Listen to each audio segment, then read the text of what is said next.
Assalamualaikum warahmatullahi wabarakatuh. Alhamdulillahilladzi khalaqal mauta wal hayata liyabluwakum ayyukum ahsanu amala wa huwal azizul ghafur. Asyhadu an la ilaha illallah wahdahu la syarika lahu wa asyhadu anna Muhammadan abduhu wa rasuluh la nabiyya ba'dah. Allahumma shalli ala Muhammad wa ala alihi wa ashabihi ajma'in. Qala Allah Ta'ala fi Kitabul Karim, a'udzu billahi minasyaitonir rajim. Bismillahirrahmanirrahim. Ya ayyuhalladzina amanu taqullaha haqqa tuqatih wa la tamutunna illa wa antum muslimun. Saudara-saudaraku sekalian yang saya muliakan, kaum muslimin, kaum muslimat rahimakumullah. Perkenankanlah saya berjumpa kembali di suasana Ramadan ini. Mudah-mudahan apa yang kita lakukan beribadah puasa ini dapat meredam hawa nafsu kita, dapat mengendalikan kita dari nafsu-nafsu yang tidak bermanfaat. Karena salah satu aspek penting dalam puasa adalah pengendalian diri dari nafsu yang sia-sia.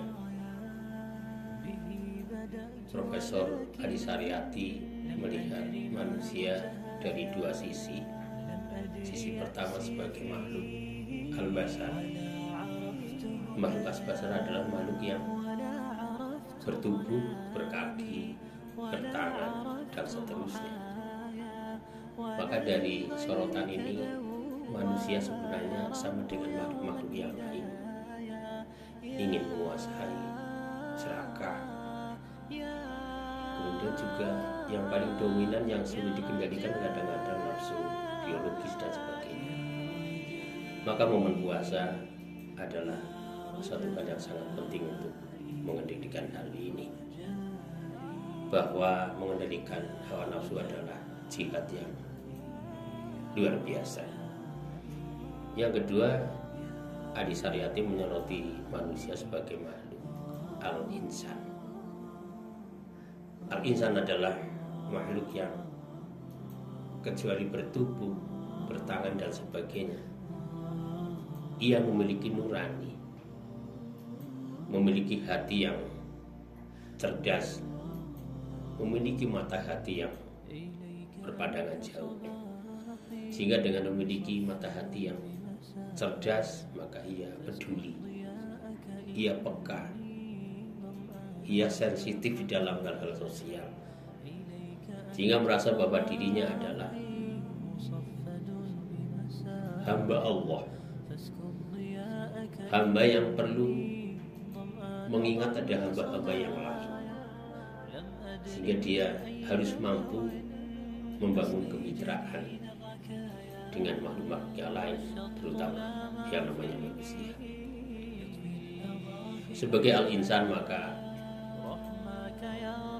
harapannya besar untuk bisa membangun kemitraan, membangun peradaban, sehingga akan terjadi sebuah masyarakat yang ideal, masyarakat Islam yang dicita-citakan. Sebagai orang yang beriman, yang terbangun dalam berpuasa, di samping al-basar dan al-insan, sebagai manusia beriman juga harus memiliki kepasrahan yang tinggi. Salah satu segmen penting dalam berpuasa adalah nilai kepasrahan. Kepasrahan di dalam segala sesuatunya. Dengan berpuasa menjadi fungsi kontrol bagi kita bahwa kita sebenarnya lemah. Kita sebenarnya makhluk yang harus menghambakan secara total. Makhluk yang harus tahu diri. Ketika si miskin lapar bagaimana rasanya. Persediaan bahan makanan pokok tidak ada. Dari sinilah barometernya bahwa kita harus paham terhadap orang di sekitar kita. Itulah sebenarnya fondamen dari kita berpuasa adalah kepasrahan. Para pemirsa dan saudara-saudara sekalian yang saya muliakan, bahwa sebagai orang iman dituntut untuk memberikan kepasrahan secara totalitas dari 4 aspek. Termaktub dalam Al-Quran, ya ayyuhalladzina amanu inna sholati wa nusuki wa mahyaya wa mati lillahi rabbil alamin. Kita dituntut oleh Allah sebagai orang beriman untuk pertama supaya pasrah. Inna sholati, sesungguhnya sholatku ini kita pasrahkan secara bagus. Sholat sebenarnya banyak filosofinya, tapi sebenarnya sholat yang berkualitas yang kita pasrahkan. Menurut pemantauan saya, sholat berkualitas adalah sholat yang paripurna. Dari Allahu Akbar sampai Assalamualaikum warahmatullahi wabarakatuh tersusun rapi, baik gerakannya maupun bacaannya, dengan niat yang ikhlas. Kemudian terjadi sholat yang sistematis. Sholat bukan gerakan formalitas untuk pencitraan kepada sesama manusia, tapi sholat adalah dialog dengan Allah. Seluruh bacaannya bermuatan tentang kedekatan kita, ingin DP kepada Allah agar kita diampuni dosanya. Kepasrahan itu dalam sholat. Para pemirsa dan saudara-saudara sekalian yang saya muliakan, ibadah yang lain perintahnya itu terjadi di darat, di bumi, tapi sholat perintahnya harus di langit melalui peristiwa Isra dan Mi'raj. Ini bukti bahwa sholat sangat vital, maka kita pasrahkan.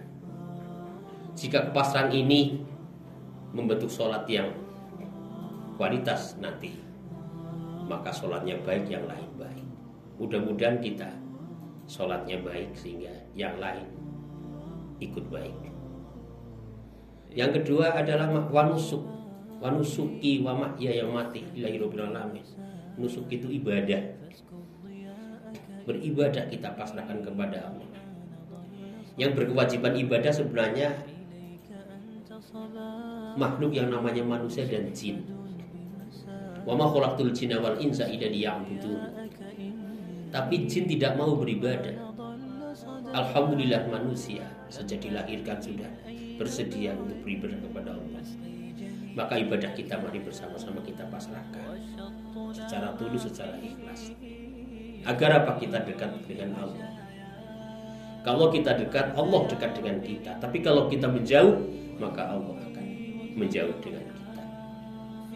Ibadah Allah bentuk taqarrub, mendekatkan diri kepada Allah.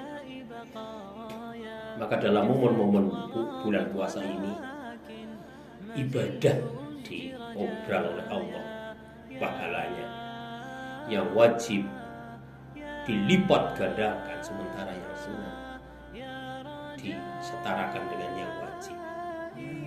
Maka mari bersama-sama ibadah baik yang khusus maupun umum kita tingkatkan agar kita selalu meningkat dalam peningkatan taqarrub kepada Allah Subhanahu wa taala. Yang ketiga adalah penyerahan kita terhadap kehidupan kita. Wa mahyaya, hidup kita pasrahkan kepada Allah. Karena apa? Hidup adalah amanah dari Allah. Kita bisa bernafas menikmati indahnya dunia, gemerlapannya dunia, nikmatnya dunia adalah amanah. Arti amanah adalah sesuatu yang nanti akan diserahkan kepada yang punya itu amanah. Maka hidup ini ada yang punya. Saudara-saudaraku sekalian yang saya hormati dan dimuliakan Allah, setelah kita berusaha semaksimal mungkin memasrahkan kehidupan kita kepada Allah, maka yang berikutnya adalah pasrah tentang kematian. Kematian ini kita pasrahkan sebagai tahap terakhir.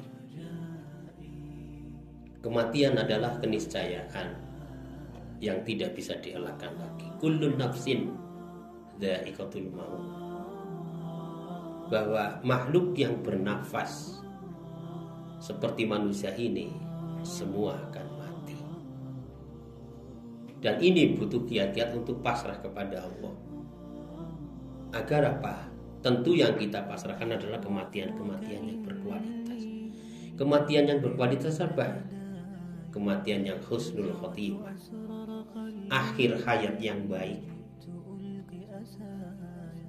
Agar kematian kita baik adalah melalui komitmen kita, integritas kita dalam menempuh kehidupan ini.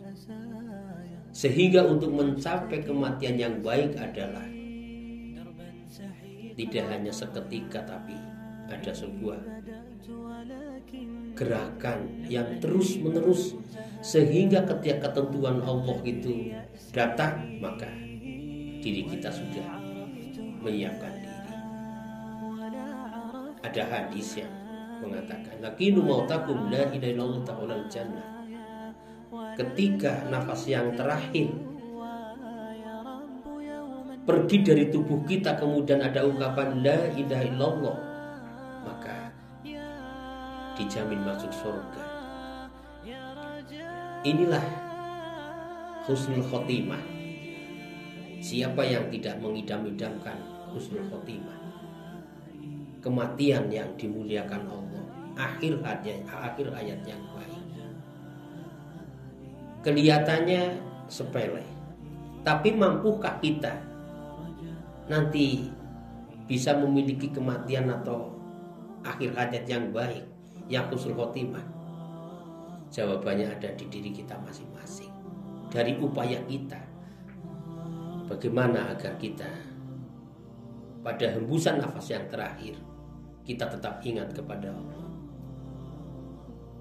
Maka mari bersama-sama, saudara-saudaraku sekalian, kematian ini kita manage dengan baik. Kita persiapkan dari apa yang kita miliki. Dari harta benda kita bersihkan, jiwa kita bersihkan, agar ketika kematian datang, hati kita bersih. Hati kita yang bersih akan menuntun jasad kita menjemput kematian, menjadi kematian yang berkualitas, kematian yang husnul khotimah. Di dalam kematian ini ada sebuah fikih kontemporer agar perawatan jenazahnya ini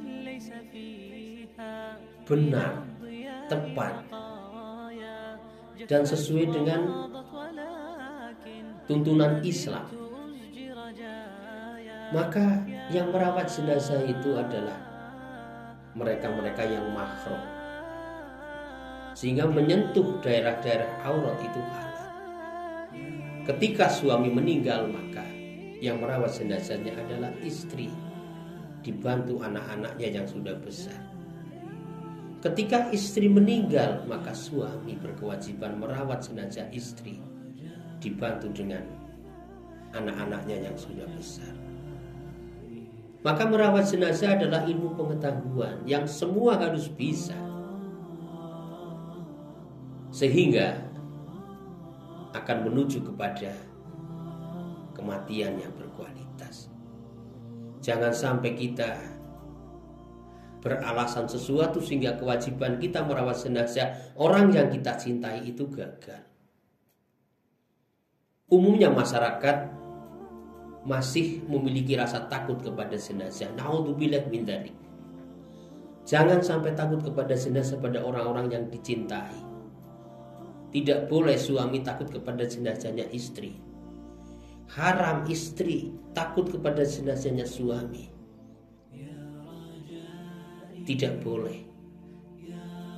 Ketika hidup bersama, hidup dalam komunikasi mesra, tapi ketika mati ditinggal begitu saja. Janganlah seperti itu. Mari bersama-sama. Ketika suami meninggal, maka istri berkewajiban merawatnya, mengkafaninya. Ketika istri meninggal, maka suami berkewajiban merawat sampai paripurna, dibantu anak-anaknya. Inilah hakikatnya dari keseluruhan pasrah kematian kita, sehingga kematian itu bernuansa husnul khotimah, akhir hayat yang baik. Kemudian kita doakan para jenazah orang yang kita cintai agar mereka mendapatkan tempat sesuai dengan amalnya. Inilah uraian-uraian kami tentang 4 hal yang penting kita pasrahkan. Sebagaimana termaktub dalam firman Allah, ya ayyuhalladzina amanu inna sholati wa nusuki wa mahyaya wa mati lillahi rabbil alamin. Sesungguhnya sholatku, ibadahku, hidup dan matiku hanya saya pasrahkan kepada Allah, penguasa alam ini. Saya kira ini sekelumit sedikit ungkapan saya sampaikan kepada saudara-saudaraku sekalian.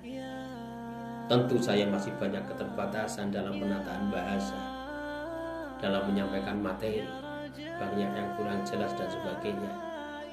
Dengan segala kerendahan hati saya mohon maaf yang sedalam-dalamnya. Semoga apa yang saya sampaikan bermanfaat bagi diri saya sendiri sebagai hamba Allah yang masih awam, sehingga mudah-mudahan apa yang saya sampaikan menjadi cambuk yang keras bagi saya, agar kepasrahan saya bisa meningkat dengan hal-hal yang saya sampaikan. Moga-moga bermanfaat dan mohon maaf yang sedalam-dalamnya atas kekurangan dan kelebihan saya. Saya akhiri. Wabillahi taufiq wal hidayah. Wassalamualaikum warahmatullahi wabarakatuh.